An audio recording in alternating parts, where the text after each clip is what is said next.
Hanging out up here in New Haven today. By the way, good to be back. Good to be back on the road. Wanted to make sure I waited long enough and didn't try to do too much too soon. I kind of go in full circle here because the very first interview I did on this YouTube page was with Tyler Thompson. He remembers that way back in 2020. So I figured only appropriate. I'll reset everything and start with him again. Didn't get out as much last year as he has in the past. 17 times, 13 times at Oswego. Did pick up a win. Almost got another one. That was the one where Max McLaughlin nipped him into line as he ran out of fuel. Did 4 ISMA shows at 4 different tracks. Fourth place, Oswego was his best run there. Missed almost all of 2020. We'll have to find out about that. So let's catch up with Tyler Thompson, who joins us here. First of all, how you doing, man?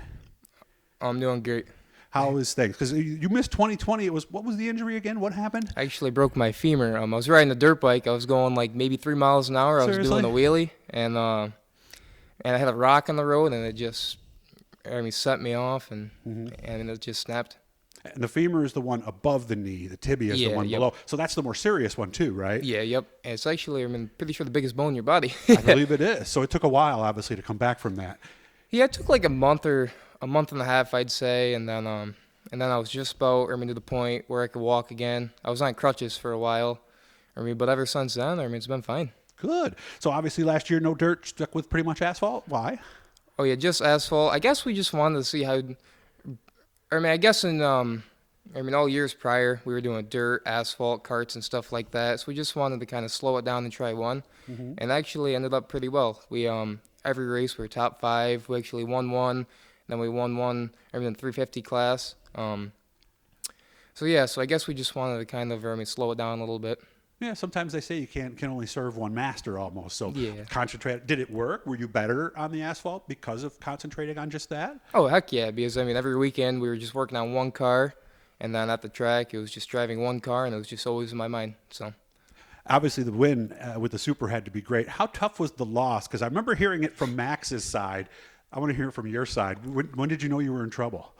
Well, it was, I think we only had like 3 laps left, and then my car just started to stumble a little bit. Uh-oh. And obviously in 19, the Classic and stuff like that, and then the beginning of 21, at the first Classic, after about 3 or 4 times, you run out of fuel, probably like 3 or 4 laps, even before it happens. So that's what kind of happened here. It just kind of stumbled going into 1 and 2, and I'm like, oh, shoot, I remember this feeling.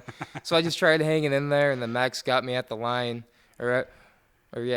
Did it shut off? Yeah. Where? Coming out of the 4. Oh, really? Right. As you could see the checker just went, bleh. That was it, huh? Yeah, because basically if you guys have had a clogged fuel filter before, I've heard a lot of guys say when it starts to go, that's the way it feels almost, right? Yeah, heck yeah. It's there, it comes back. It's there, it's back, it's there, it's back. But this, it was like there, back, and then all of a sudden, just coming out of the 4, it was just blah, out. Was there a reason you ran out of fuel? Our injection, we were having problems with injection. It was running too rich. Okay. But after that, I'm pretty sure we dialed in for now. But yeah. Okay, so that little bit of richness, adding that little bit of fuel to the air mixture was enough to. So at least you know what the minimum is now, I guess. Yeah, exactly. Yeah. Did we learn from that? Oh, heck yeah. Okay, so we double checked after that, make sure we know exactly how much is in there. Yep, so everything's all good now. And this is with only one fuel tank, or were there multiples? I know how many for are Classic, you guys have 6 or 7? We got right? 5 in my car for Classic. At a regular feature, I think it was like a 55 lapper. I think it was. We usually only run 2 cells, one under my seat, and then there's one behind me. So we were only running off 2. So how did that feel afterwards when you realized, oh man, I came within like 50 feet? Well, it's never fun to lose, but and then again, I saw Max got it, so I was happy for him. Oh, you know Max? You guys are buds? Yeah, heck yeah. Okay, all right. So that had to feel, and you had to know you were fast at least. So at least we knew the setup was good, right? Yeah. Yeah, heck yeah. Okay. How'd you like the ISMA stuff? 4 different tracks. It's always so much fun. It's just wide open. Oh, really? You just sail those things in there, huh? Oh, yeah, heck yeah. Just sailed in there. Okay. And obviously with more ISMA stuff coming up this year, we're doing that as well. Yep. Was it 4 shows at Oswego, I think, or something? Is it 3 or 4? I honestly can't remember. I think it's 4, though, but, there's some big money in it. Yeah. And so less super stuff, though. That's a little bit only downside, right?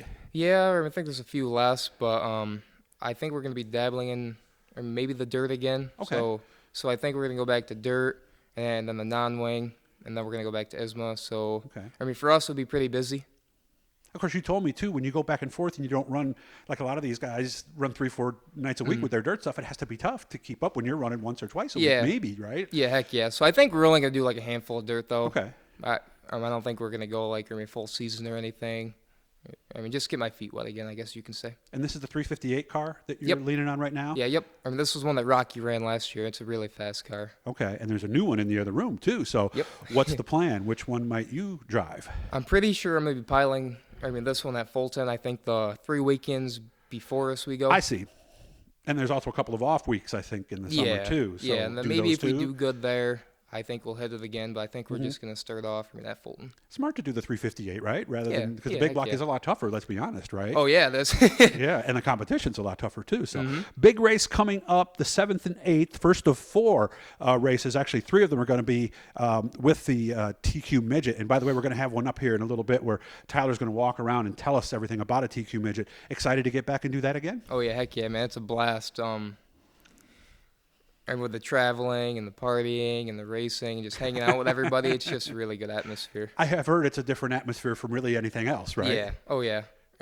Almost all of them. Parking garage and stuff like that. Except for AC. But just with it being so cold outside, you're like, oh, we're racing right now, and then being inside on the concrete and all that, and then all the fumes. It just makes it a really good time. Yeah, and I like the go-kart show, the fumes. You smell it on your jacket for weeks afterwards, So, but you have to be super aggressive. Is that probably the most aggressive form of racing out there? Yes, for sure. If you don't move somebody, most likely you are going to get moved. So what's a good move and what's a dirty move? You just want to hit them square. You don't want to do them dirty and hit them in the left rear, right rear. Okay. You just want to hit them as square as you can. And not really... blast them, but just kind of get them out of the groove a little bit, because those tracks are so narrow. Yeah. It's like racing in a hockey rink almost, right? Yeah, yep. So, got to remind you of how you came up a little bit too, right? Oh, yeah, go-karts. Yeah, and they are on the, I think them and the slingshots are actually on the card a lot of nights, right? They got the champ carts, I think, and the slingshots. Yep. You going to double duty it or no? No, I don't think so. Did you think about it? Maybe. Okay, all right. And obviously, what a mix of drivers that you're in. Oh, heck yeah. There's NASCAR shows. drivers. Yeah. There's NASCAR crew chiefs, right? Yep. Yeah, exactly. There's a variety of them. Dirt guys. It's really cool to be racing with them, all the NASCAR drivers and all the big-time drivers on dirt. It's just cool. How have you done in the past at these indoor shows? We actually almost won a few of them.